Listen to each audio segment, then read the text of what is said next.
পরাজয় আসতে পারে, তাহলে এই ঘটনা এই সিদ্ধান্ত নিতেন? কোনোদিন না, তিনি গায়েব জানেন নাই।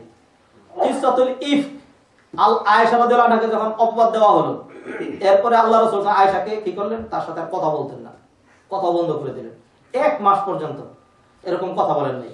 1 মাস পরে সূরাতুন নূরের আয়াত জিবরাইল আলাইহিস সালাম আসলেন, আয়েশা বললেন যে যারা এরকম ঘটনা এই বদনাম রটাইছে তারা হলো এই মুনাফিক, তারা এই কাজগুলো করেছে।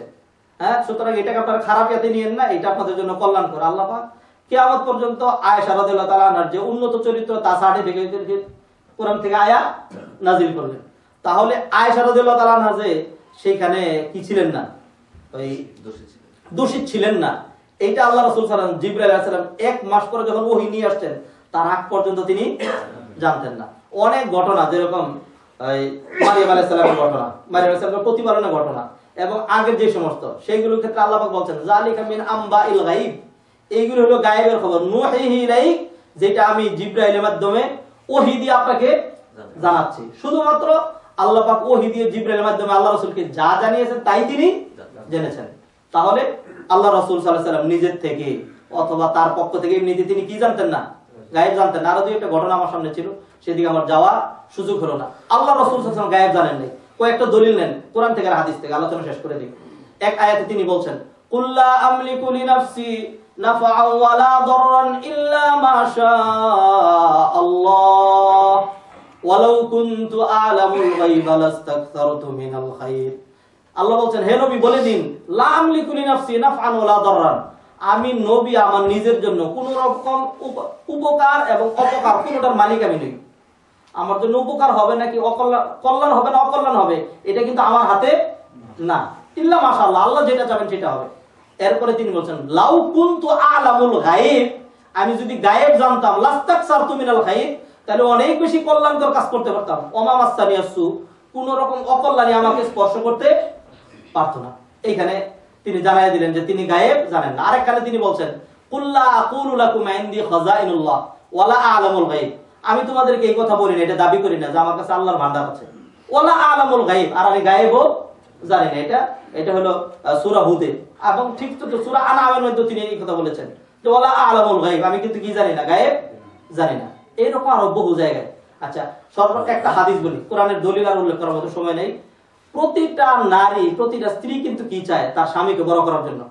দেখবেন যখন নাকি আমাদের স্ত্রীরা মেয়ের একসাথে হয়, তখন প্রত্যেকে তার স্বামী যত ছোট হোক দেখবেন তাকে খালি বড় করে উপস্থাপন করার চেষ্টা করে। এরকম আসলে অত উপরের না, কিন্তু আরেকজন মহিলাকে কাউন্টার দেওয়ার জন্য তার স্বামী এরকম বড়, তার স্বামী এরকম করেছে, এটা বলতে থাকে।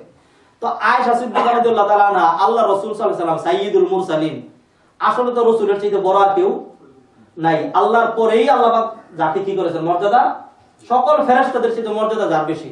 আয়েশা রাদিয়াল্লাহু তাআলা আনহা তিনি বলছেন যে আল্লাহ রাসূলের হাত এরকম নরম ছিল যে আমার জীবনে এরকম নরম আর কোনো কিছু ধরি নাই।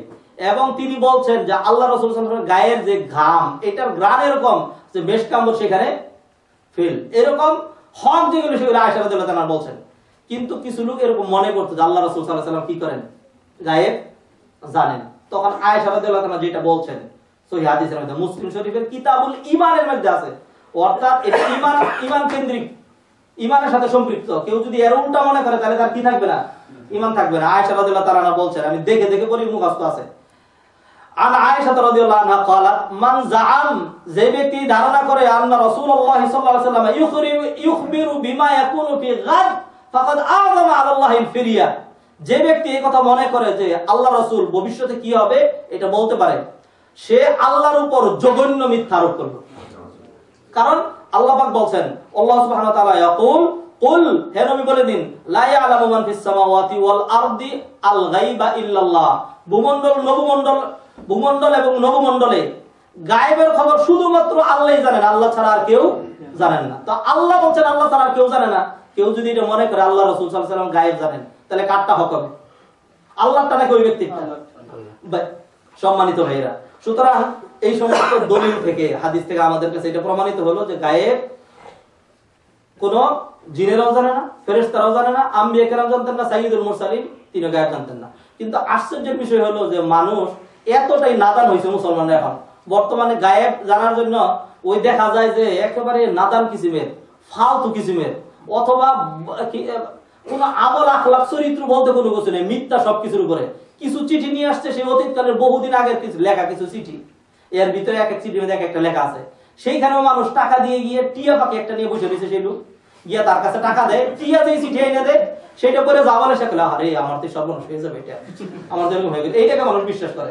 যারা এই কাজে যাবে সে কি করলো, টাকা দিয়ে নিজের ইমানটা বিক্রি করে দিয়ে আসলো। এই সপক্ষে এই যে কুহান এবং আররাফ এবং এরা যা বলে এগুলি যে 100 আজকেও একটা সেটেল দেওয়া আছে, আপনারা অনেকেই নেন না, শুধুমাত্র তারাই নেবেন যারা করেন আয়াতগুলো ইহতারাম করতে পারবেন, সেইখানে ওই কথাগুলো লেখা হয়েছে। কেউ যদি এরকম গণকের কাছে যায় কৌতূহল বশত গেল, শুধুমাত্র এই যে আমার সামনে হাদিসগুলি আছে, শুধুমাত্র কৌতূহল বশত গেল, তাহলে তার কি হবে না, 40 দিন পর্যন্ত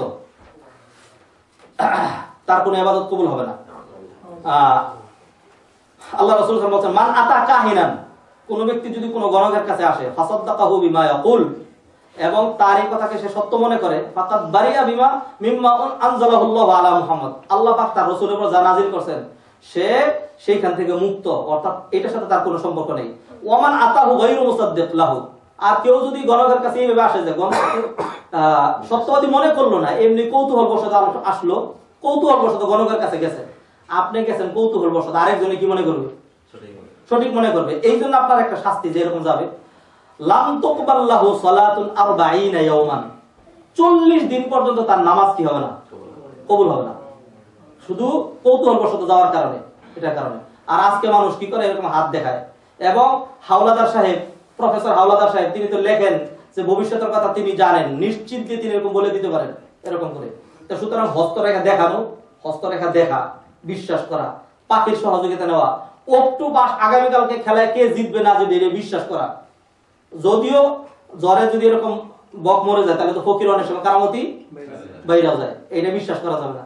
সান খারবুল ঢাকা, সেখানে দেখবেন এরকম মানুষের একটা ছবি দিয়ে দুই দিক দিয়ে এরকম রশি লাগায় এরকম ধরে রাখছে, এবং লেখা এখানে এলেম দ্বারা তদবির করা হয়। দেখছেন সেখানে একজন আলেম বসে আছে, মাশাআল্লাহ কত বড় আলেম, তার কাছে পর্যন্ত মানুষ যায়। ও ভাইরা, এগুলি সবগুলো শুধুমাত্র গুনার কাজ না, এগুলি হলো ইমান বিকে দেওয়া, এগুলি কুফরি। আল্লাহ পাক আমাদেরকে মাফ করুন।